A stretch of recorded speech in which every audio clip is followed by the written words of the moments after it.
Optus Stadium. Acknowledge me. Say his name and he appears. Scoops. Hello, everyone, and welcome to Kick It to Scoops. I'm your host, Cooper, the sole admin of AFL information, trade rumors, and results. And boy, oh boy, wow, I got a loaded show for you guys and girls today, right here on Kick It to Scoops. Now, let's start off with this. The Saints beat Geelong. Yes, we did. Oh, how nice it is, and great retribution for the robbery in round one, where the Saints got screwed by the umpires against Geelong down in Geelong, and it was great to beat them again. This time last year, we beat them and eliminated them from finals and made finals ourselves in the process. This year, we may not be making finals, but we won again, and we screwed their top two chances and potentially top four as well. So, bittersweet. Prefer last year's, but still, this is bloody good as well. And they choked a 33-point lead, and oh, how sweet it was. And watching the Geelong fans cry about the umpires leave early, fake fans, that you didn't lose because of the umpires. You would absolutely shit. You shit the bed. How O'Sheen Mullen and a few others stay on the field over Gary Rowan is very interesting. He didn't play well himself. Very, very interesting. Blame Chris Scott. He will be featuring in Scoops Goes Bang because let's just say he's blaming the surface. He's blaming the surface. That's right. He's blaming the surface. There's always an excuse with Chris Scott when Geelong lose a game, whether it's the umpires, whether it's the rules, or now it's the surface. Oh, as a good friend of mine, Liv Morgan, would say, if you don't like it, you can go cry about it. And that's what Chris Scott did on the weekend. Now, if you know any AFL, AFLW players, any up-and-coming draftees, or any state league players like VFLW, Waffle W, Sample W, VFL Waffle or Sample, you love something in the podcast and a Gold King Challenge or an interview, please do send me a message to try and get something sorted. Go and check out any of my recent match day vlogs or interviews of Gold King Challenges and other videos that are on the channel. Would greatly appreciate it. Follow my Instagram page, AFL Info Live. I would greatly appreciate it on Instagram. On the road to 5K subscribers on there. And please smash the like button and subscribe here, right here on YouTube as well. And on Spotify and Apple Podcasts and on Facebook as well, which has over 56,000 followers. All right. We'll start off with this. You want me on Cameo? Head to cameo.com/Cooper G. Want me to roast a friend and wish someone happy birthday? Anything at all. Cameo.com/Cooper G. All righty. It is time for the world famous segment, Scoops Goes Bang, and it's a big one. Oh boy, where do I start? I've got three things to bang on about, and one I want to make abundantly clear. Congratulations to Dyson Heppell on his career. He's currently played 252 AFL games. He's a true warrior, a true leader, a loyal servant, who stayed at that club through thick and thin. Dyson Heppell, you could say, is the best clubman in the competition, okay? Best clubman at Essendon. Maybe up in the conversation of the competition, but definitely at Essendon, okay? This guy has done it all.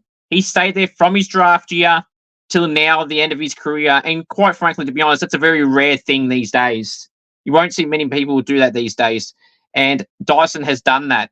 He stayed through the toughest of times of that club's existence, the drug saga, all those players with Dank and co that got in trouble.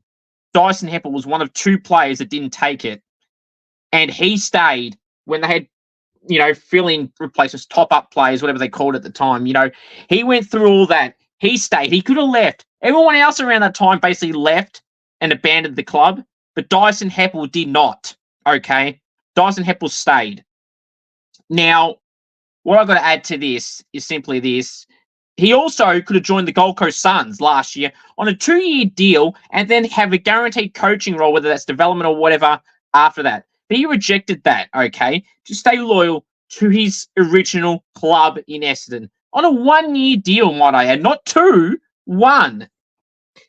And how do Essendon repay the favour? In particular, Brad Scott, okay?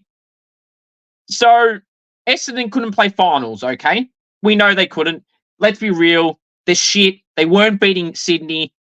They weren't winning, okay? And even if they somehow did, they weren't making finals because they're not winning this week against Brisbane either at the Gabba.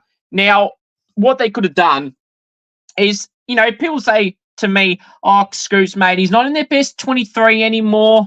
They're going to play for finals, blah, blah, blah. Don't give me that, okay? Dyson Heppell was clearly someone that could have played in that team on the weekend. And he should have been playing before this weekend, might I add. He had some really good games this year, over 20 disposals, and shows he's still got it. He's not dumb. He knows his time is up in terms of Essendon giving him a regular spot. We all see it, so clearly he did too. But why they couldn't put him in over a bunch of players, and just names off the top of my head, okay? Sam Wiedemann, Ben Hobbs, Nick Bryan, Jai Menzie, Harrison Jones. You could just go through those names in particular, but there's other names you could bring up. Give me a reason why he can't play ahead of any of them, because you cannot. He is better than all those names I just listed. Yes, I know that some of those players play different positions, but for example, Jai Menzie was the sub, okay? That couldn't be Dyson Heppell's spot in the 23, and you couldn't put Ben Hobbs to the sub. They've already been screwing Ben Hobbs over all year, so why not add another week to the week of screwing up Ben Hobbs? And you could have played Dyson Heppell over Jai Menzie in the 23, and Hobbs can go to the sub. That's what I would have done, okay? But they didn't do that because Brad Scott has a track record of disrespecting club legends. Go back all the way to 2016-17 range where Nick Dalsano, Drew Petrie, Michael Ferrito, and Boomer Harvey, the game's record holder, at North Melbourne. They all wanted to keep playing on, and I don't care what anyone says. All those guys were pushed out. Nick Dalsano and Boomer Harvey definitely pushed out. Okay? Nicky Dowell could have kept playing. Boomer Harvey definitely could have played another year. But Brad Scott shipped them out. Delisted a few of those guys that I just mentioned. So Brad Scott has a track record of disrespecting club legends. He's just done it to those North guys, and now he's continued that trend by doing it to Dyson Heppell. And by the way, the Scott brothers on the field were also very disrespectful to Nick Riewoldt. If you remember all the way back when they were playing for Brisbane and Nick Riewoldt was like 19 years of age or something, his shoulder was out, his shoulder was done, and Brad Scott and Chris Scott just kept bumping him towards the boundary line. Very, very rude, disrespectful. So they've both got a track record of being disrespectful. And in particular, Brad in this example, that's not how you treat a club legend. Now, I'll put a statement out or an opinion out on social media Friday night during the game, and the send-off they did for him was, they did something, but, it's just quite embarrassing how they treated him. All right, I'm going to read you out what I wrote in case you didn't see it. So I wrote this. The ultimate disrespect Essendon and Brad Scott have shown the former captain Dyson Heppell this week, and in particular at selection, is completely and utterly disgraceful. A guy who stuck loyal to a club and could have ran away multiple times, but stuck with this club, including turning down to join Gold Coast to play for 2 years and then get a coaching role to stay after his playing duration at the Suns. He also stayed during the drug saga. He could have ran away like others did, but he didn't. And this is how Essendon treat him and thank him. I'm not alone in saying that Essendon have really disrespected their most loyal player like he is nothing, like he is a WWE jobber. Congratulations to Dyson Heppell on what you've achieved. The wider football community and myself appreciate you more than your own club has, it seems. That is completely and utterly disrespectful how Essendon and Brad Scott have treated Dyson Heppell. Now, I have some quotes here from John Ralph, which involve what Brad Scott said after the game. And there's the photo of Dyson Heppell. Look at that. Like, how embarrassed would he feel that he's had to do it like this? And this is how his club that he's stuck by throughout all this time have treated him. Now, here's the quote here from John Ralph. So for people that kept... I also want to add another thing. By the way, he hadn't retired effective immediately weeks ago. He hadn't been injured. He wasn't selected. Yeah, he didn't play VFL just because of his age and everything probably. But he wasn't selected because he was injured. He was just not picked, okay? Now, The people that are telling me, he declined a game. He declined a farewell game. No, he didn't. And these two quotes I'm about to show you prove that even more. So thank you to John Rolfe on Twitter for quoting these. Brad Scott spoke to Fox Footy before the game and said, "It is always incredibly difficult.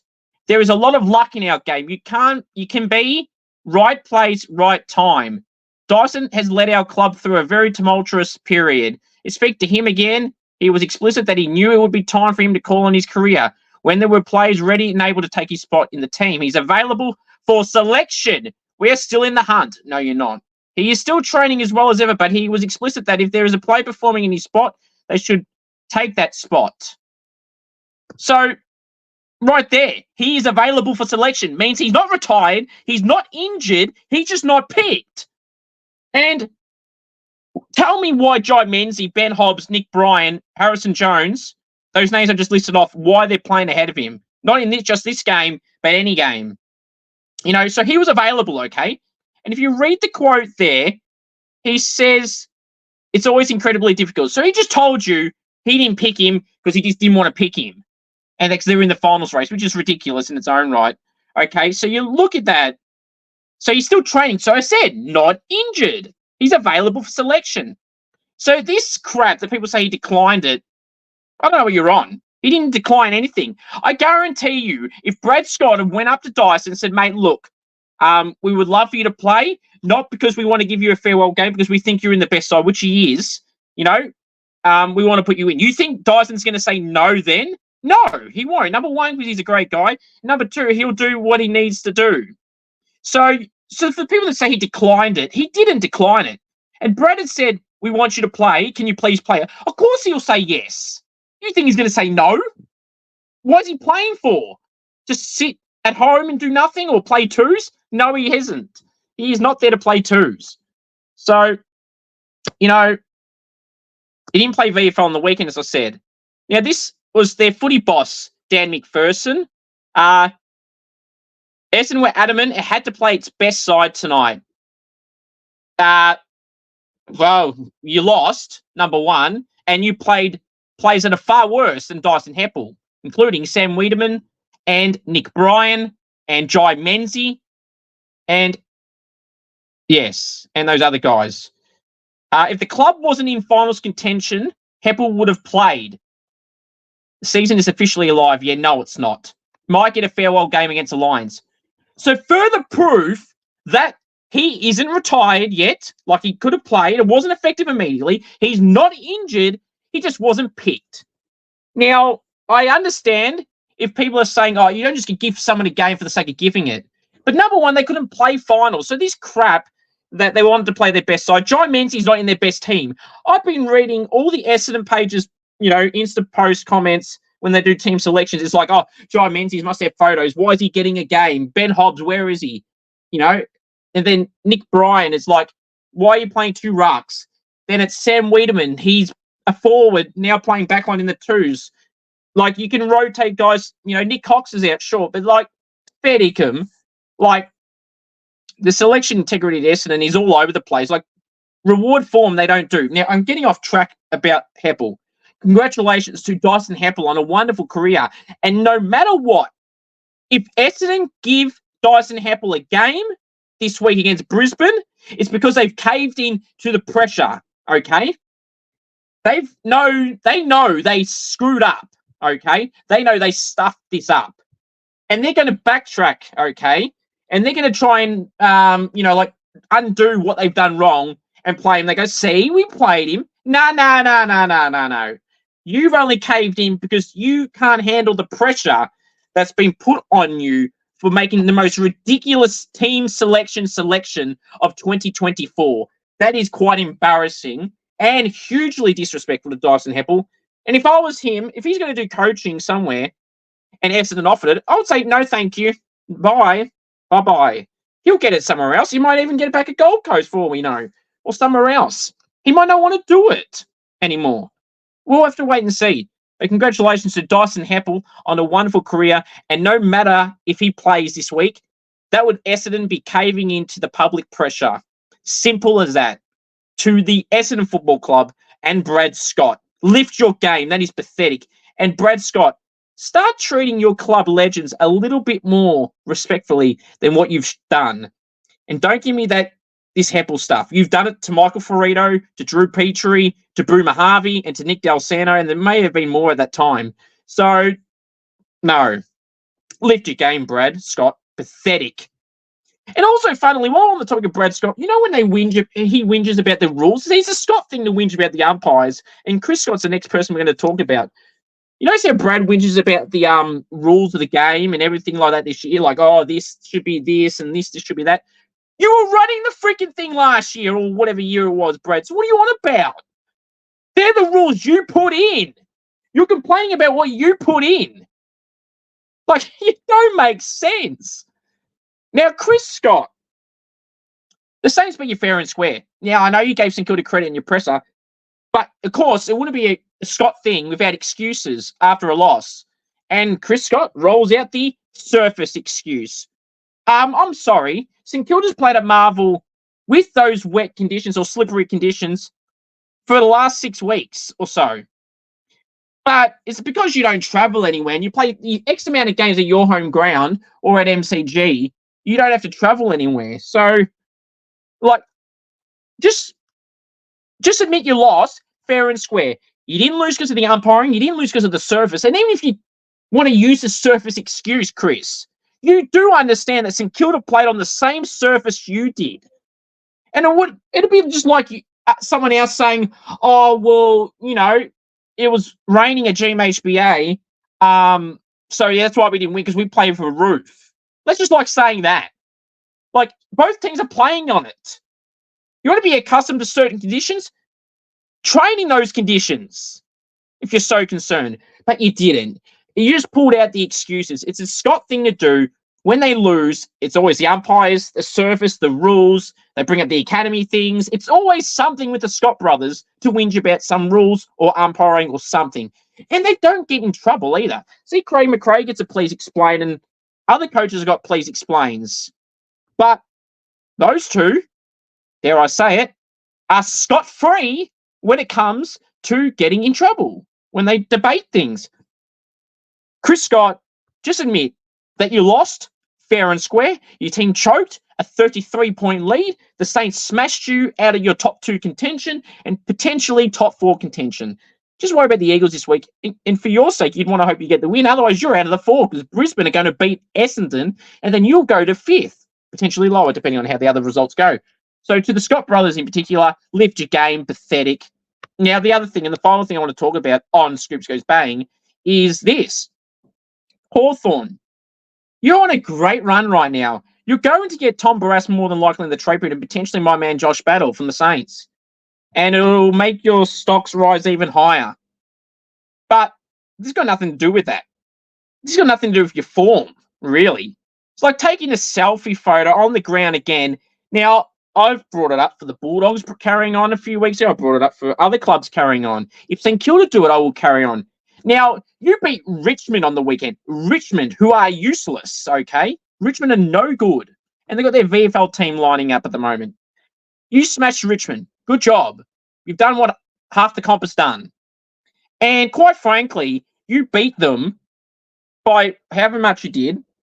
And you're taking a selfie carrying on like, yeah, we won the granny. That's not the granny. You're not even in the finals yet. Now you probably will make finals. But like, lower it down. You beat Richmond. You didn't see St Kilda doing it when they beat Geelong, who are in the top 4 right now. Like, you know what I mean? It's just like, fair dinkum. Just like, seriously, calm down. I don't like it when they're doing it against bottom teams. I don't really honestly like it when they're doing it against top teams they beat either, but I understand it a little bit more if it was the top team. But you beat Richmond, who are no good and have lost basically every game this year, or thereabouts. I know they haven't literally lost them all, but you know what I mean. They won 2 games. It was against Sydney and whoever the hell the other one was against. So to Hawthorn, lower your expectations and lift your game. It's pathetic. It's cringe, to be honest. And by the way, Nick Watson, stop with those over-the-top celebrations, please. Like, just get a kick first. I'm going to add one more. To people that are bagging Josh Rachele, like Kane Cornes, he went off on Josh Rachele yesterday.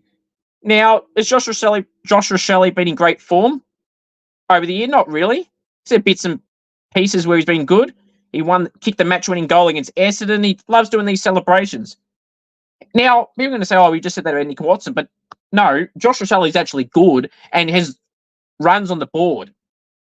And this, thing with the teeth, lollies thing, like, if he wants to do that, he can do that. And Kane Cornes, there was a photo surfacing around where Kane Cornes apparently was doing this type of stuff earlier on in his career too. So a bit hypocritical to be bagging Josh Rachele for doing that, yet you did it yourself. Interesting. Kane Cornes, lift your game. Pathetic. Josh Rachele, keep doing your thing, mate, and keep hitting those winning goals. Keep it up, mate. That's Josh Rachele. Kane Cornes, lift your game. Pathetic. All right. Hope you guys and girls enjoyed that. A long, extensive, lengthy edition of the world famous segment. Scoops Goes Bang. I told you it would be a good one. All right. Now let's go through my Supercoach talk. So in Supercoach this week, I scored 2,334. I went up 1%. I'm in the top 27%. I had one player short. I got no trades left. I had Charlie Kerner out. I had Sheasel out. I had Dowling dropped. I had Sexton dropped. I had Gruski dropped. So I had all these players bloody out. I was able to swap a few over, everything like that. Dowling was dropped as well the week prior. So the backup was screwed, and Sheasel was out. So I put Lawson Humphries on the midfield bench to the defender on field for Sheasel's spot. And then I traded Sheasel technically for the forward-line player. So I did a few other mid-forward swaps and got in Dane Zorko, who got around 100. Very frustrating. So going to the last round, hoping Charlie Kerno plays. Otherwise, I'll be one short again. But now Dan Houston's been suspended. It's gone to the tribunal, so he won't play this week. So unless Arias Shaw will make a place this week, which I don't think he will, I'll be too short this week. So it hasn't ended well. I haven't had a bad run of injuries or suspensions, like in a big chunk, but it's gone to chaos. So yeah, we'll see how we go. I'll probably be 2 players short if I'm being realistic. So, Carlton will really want Charlie Kerner to play, so if they have to beat us to make finals potentially. But yeah, so that's what I've done. How are you going for Supercoach this year? I'm top 27% for a round to go. It'll be around that again, 26, 27, 28% range. I'm going to guess it's going to stay at 27%. If I do score around 2,100 or something. So we'll have to wait and see. How are you going this season? And everything like that. Please let me know down below how you have gone. Now for the final, not the final time. I am 150th in my Supercoach Scoops fan group league. In first place, we have Riley, which is Markov, like Oleg Markov, the year. Okay, he's on 52,169. Ben is on 52,116. He is 63 behind Riley. Josh, who has his name Polly, or part of his name, he's 52,044. He's in contention. We've got Justin in 4th place on Crazy, and Rolls Macca in 5th place as well. So they're realistically the ones in contentions. Rowan the Saints, which is Declan, is 6th, and Shano is 7th. Followed by Kiri in 8th place. In 9th place, we've got M3, which is Andrew. And in 10th place, we have Zach. So, yeah, that's how we've gone so far. So let me know down below how you've gone in Supercoach and how you thought you've been overall this year. All right, so let's now go through my Scoops round 23 AFL Team of the Week. It's a very big week for Team of the Week. Some very, very huge performances down in the forward line, bags of goals, a bunch of midfielders getting over 30 disposals. It's going to be a very, very hard one to pick if I'm being brutally honest. So, as I say, unless you got your own team, you can't really debate it and argue it when you don't do one yourself. So, yeah, so let's go through it in just a second. Let's go through my Scoops round 23. Scoops round 23, AFL Team of the Week. Drum roll, please, ladies and gentlemen. This is the second last Team of the Week for 2024. So let's bring out the drum roll, shall we? I think we should.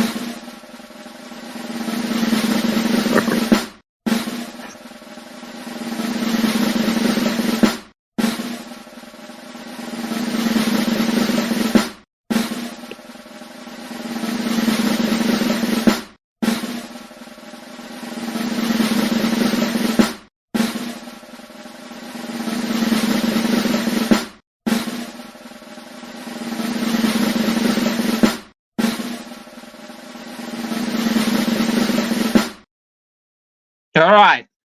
The Scoops round 23 AFL team of the week. From the back line, the pockets, Cal Wilkie and Lockie Whitfield. Full back, Mark Keane. Half back line, the flank is Jack Sinclair. And Joel Fraser. Centre half back, Jacob Wiedering. Wingers, Ed Langdon and Nick Martin. Centreman, Tom Green. Alrighty. The half forward line, the flank is Darcy Wilson and Jesse Hogan. Centre half forward, Sam Darcy. Forward pockets, Jack Gunston and Brent Daniels. Full forward, Joe Danaher. Ruckman, Rowan Marshall. And Rovers, Zach Butters and Andrew Brayshaw. Interchange, Jack Steele. Brody Kemp. Jack Higgins. George Hewitt and Patrick Cripps. The emergencies, Cal Shadir, Jai Newcomb, Adam Trelaw, and Noah Anderson. Alrighty, reasons for this team, which you're going to see on the screen right here, right now. You know, Cal Wilkie was enormous in the back line. 29 disposals, 15 marks, 3 of those contestant, like 13 intercept disposals, like 11 1%ers. Bath, Jeremy Cameron and Ollie Henry and Gary Rowan and Shannon Neal, they all did absolutely nothing. So Cal Wilkie has to be All-Australian this year. I don't care what anyone says. Lockie Whitfield at 27 disposals provided a good run off the half-back line and wing. Mark Keane at 18 disposals, like 14 1% as an intercept disposal, so it was a lock. Jacob Wiedering was very similar stats to Mark Keane, had about 15 disposals. Joel Fraser had 28 disposals, and wasn't many huge games for defenders off half-back, so he gets a spot. Jack Sinclair was very influential with his 26 disposals, mainly playing off half-back for the Saints. His run and carry is always elite. His kicking is elite. He's a smart decision-maker, very brave running back with the flight, and deserves a spot in the team this week. Ed Langdon kicked a goal and had 37 disposals, was a lock off the wing. Nick Martin kicked 3 goals with 32, obviously was a lock as well off the wing. Tom Green, the best midfielder for the round, very easily. He had 40 disposals and a goal. Just the man doing Tom Green things, dominating as always. Darcy Wilson, 2 goals, 25 disposals, shown why he is the rising star for 2024, in my opinion. I mean, he had a few lean weeks, but young players do that. Darcy Wilson was terrific. 2 goals, 25 disposals, like 2 or 3 goal assists, 7 score involvements, was an absolute star, was Darcy Wilson. And he was part of the players that were driving the comeback in the third quarter. He went bang, kicked 2 goals, 3. So had he been a bit more accurate, and his misses weren't that hard, so he could have kicked a lazy 5, good Darcy Wilson with 25 touches. Could you imagine? Boy, oh boy, wowee. That would have been easily the best individual game for a first-year draftee this year. Sam Darcy kicked 7. I don't need to even say any other stats. It was 21 disposals, might I add. Jesse Hogan kicked 4+. He was terrific. Jack Gunston kicked 5. Joe Danaher kicked 4. Brent Daniels kicked 3 goals with 29 disposals as a small forward or medium-sized forward. And Andy had like 13 score involvements. Royal Marshall kicked a goal, 29 disposals, around 30 hit-outs. His clearance work, his contested possessions were really good as well, and he was a lock. I don't care what anyone says, he was a lock. Zach Butters, 41 disposals, was up there in the best mid for the round of Tom Green. And Andrew Brayshaw, who had 41 disposals as well. The man of steel, Jack Steele, 2 goals, 27 disposals, was like Darcy Wilson and Cal Wilkie and every other Saints player in this team, was a part of the comeback and was so good, 12 clearances or so. The man of steel does what Steely knows best, and that is starring for his side. Brody Kemp played up forward this week. After all the depleted injuries at Carlton, kicked 4 goals, was terrific on Jeremy McGovern. Jack Higgins kicked 3 with 19 disposals. George Hewitt was terrific with 35 disposals. And Paddy Cripps led that midfield with George Hewitt with 35 disposals himself. You know, Cal Shadir you could argue was stiff, 3 goals and 15 disposals. John Newcombe, 33. Treloar, 33. Noah Anderson, 33. Efficiency for Noah Anderson kept him out of the team. But yeah, he was still pretty good. Calcidir was the next forward option. Newcombe and Treloar in, I would say maybe Newcombe maybe was before Treloar, but either way, they were both very close. So yeah. So now let me know your thoughts on my team of the week. Now let's rip into the what do you call it? Yes, reviewing the round. 23 games, and then we'll preview the round 24 games. So yeah. All right, let's go review the round 23 games. And it was a very interesting round it was. So let's get right into it now. So on Friday night, it was Essendon and Sydney. Big win for the Swans, 98-59. Swans by 39 points. Heaney was terrific. Callum Mills played his part finally after his first good game coming back from an injury, and then getting managed after his first game back originally. So he did good. But, it was very impressive for them. A team collective effort for them.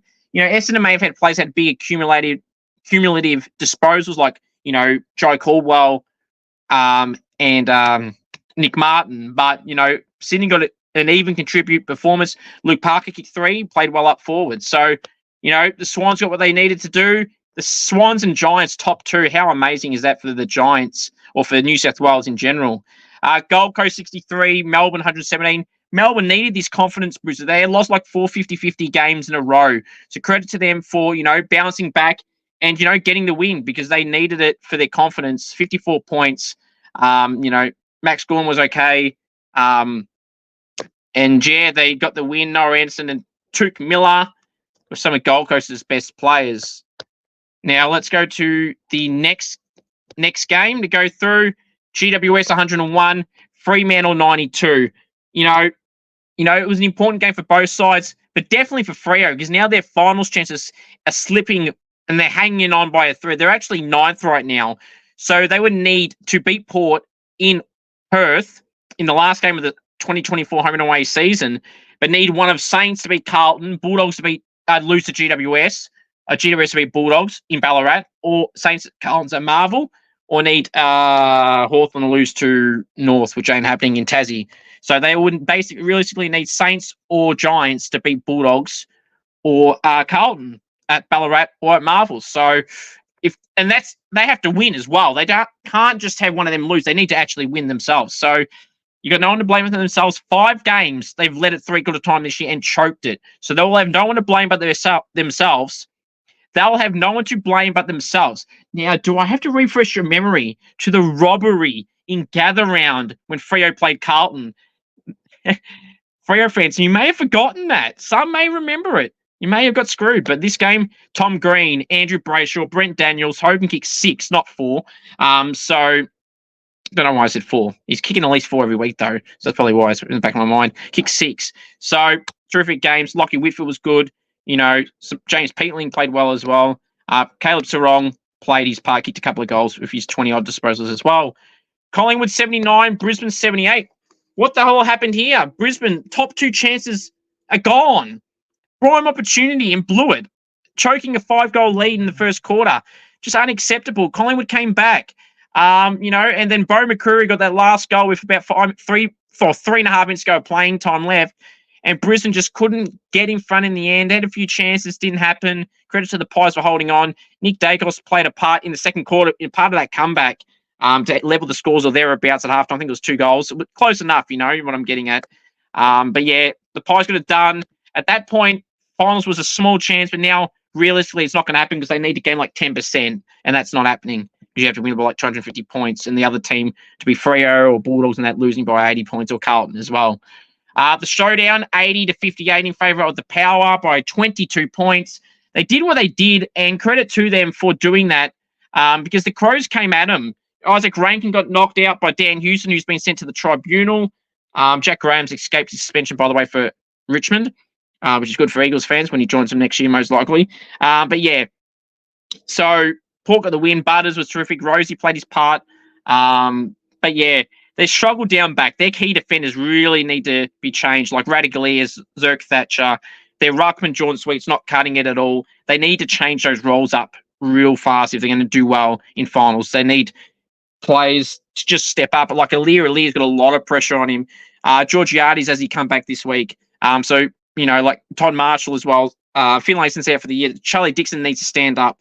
So, a lot of question marks with their key position plays and something they'll have to address in the trade period again and actually get some good options. But they got the win here. Mark Keane was good for the Crows.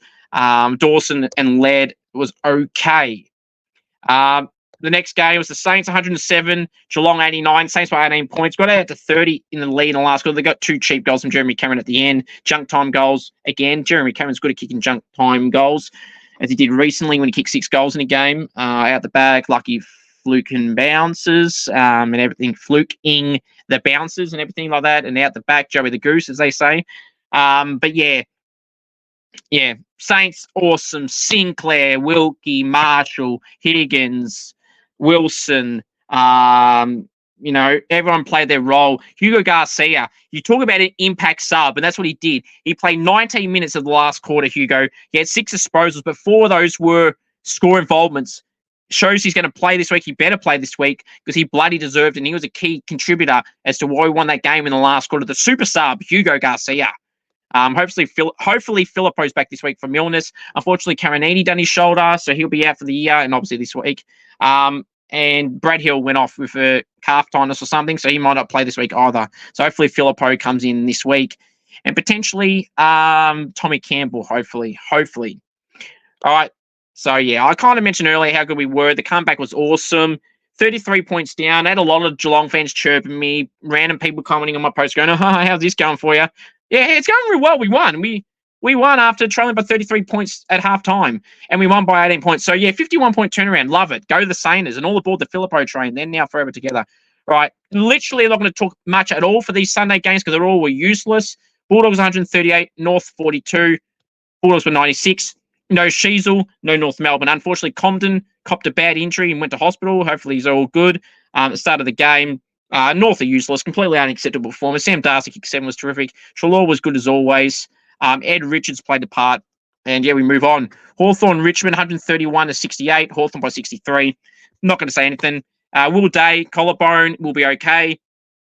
Shai Bolton's officially requested to trade back home to WA, which has come to no surprise. But now Richmond and his management have denied requesting a trade, but they would explore the move. So it's a little bit interesting how they're wording this. But, look, I think he's gone. Like he wants to go. But he's got 4 years left on the deal. This is what Freo fans in particular need to understand. If Richmond don't have to let him go, you've got to prioritise. You've got Bolton, you got Riola, you got Baker, and you got Graham. Baker, Graham are definitely gone. And then you got Rioli, who's contracted and wants to go to Gold Coast. They'll probably let that happen. So you can't be letting all these guys go. I know they're talking about all these picks come in, but picks aren't the end-all and be-all. You're talking about your rebuilds, but you don't want all these good players out. Plain and simple.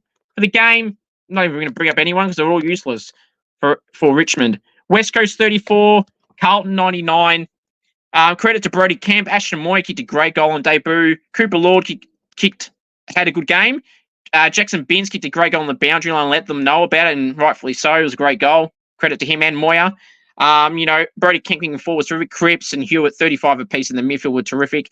All I'll say for the Eagles is they were shocking. They embarrassed their club great in Andrew Gaff. In 270-odd games, to play like that was embarrassing. And Jamie Cripps played game 250. And you just embarrassed both of them in huge milestones, not only in their football career, but their lives. So, well done, Eagles fans, players for not turning up for 2 club greats. Pathetic. Right, now let's go preview the last home and away games.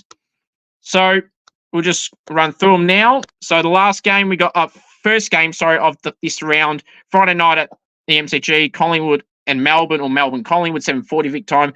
I'll be tipping Collingwood in this one by 12 points. Saturday, Geelong, West Coast at GMHBA, 1:45. Unfortunately, I'll be tipping Geelong in this one by 25 points. Saturday at the MCG, Richmond v Gold Coast at the MCG, 2:10. I'll be tipping Gold Coast in this one by 35 points. Hawthorn, North Melbourne in Tassie, 4:35. I'll be tipping Hawthorn in this one by 75 points. Saturday night at the Gabba, big game for Brisbane. Just the top 4 chances if Geelong were to lose. Brisbane Essendon at the Gabba, 7:25 Vic time. I'll be tipping Brisbane in this one by 48 points. Saturday night, also at the SCG, it's Sydney hosting Adelaide, 7:40 Vic time. I'll be tipping the Swans in this one by 55 points. Yes, I said 55. I'm joking. I mean 25. Sunday games, 3 important games to the ladder and the fixture of the 8. Western Bulldogs hosting GWS in Ballarat, 12:30 Vic time on Sunday. I'll be tipping the Giants in this one by 12 points. And they beat them there. The Giants have beaten the Bulldogs in Ballarat before, so why not again? And the Giants are a better team, and Bulldogs all over the place. Carlton, St Kilda, 3:20 at Marble Stadium. I'll be tipping St Kilda in this one by 20 points. Hopefully Mackay and Curnow don't play. And hopefully Campbell comes in and Hugo gets a full game and my man Philippo's back in from illness. So I'll wait and see what happens there. I think the Saints can ruin Carlton's season, which would mean that Freo only need to beat Port. And that's the final game we go through in a 6:10 Vic time. We have Freo hosting Port. Right now, this tip, how I've gone in my predictions, will determine who I think will make the 8. Fremantle or Port at Optus. I'm tipping Port Adelaide by 10 points, which means Freo are out and the 8 remains. I'm going Port Adelaide by 10 points. My final thoughts are simply this. You want me on Cameo, head to cameo.com/Cooper G. You want me to roast a friend with someone having a birthday, anything at all, cameo.com/Cooper G. And if you know any AFL, AFLW players, any up-and-coming draftees, or any state league players like VFLW, Waffle W, VFLW, Waffle W, Sample W, VFL, Waffle or Sample, and I've some of the podcast and the Goal King Challenge or an interview, please do send me a message and we'll try and get something sorted. AFL Info Live on Instagram or Facebook. AFL information, trade rumours and results, well over 56,000 followers. 56,000 followers. Thank you all. Until next episode for this, and there'll be plenty more videos throughout the week. The most important thing of all to remember is go the Saints. And of course, acknowledge me, the one, and I am the Tribal Chief, Scoops and Roman Reigns. Go Saints, and all aboard the Philippo train, then, now, forever.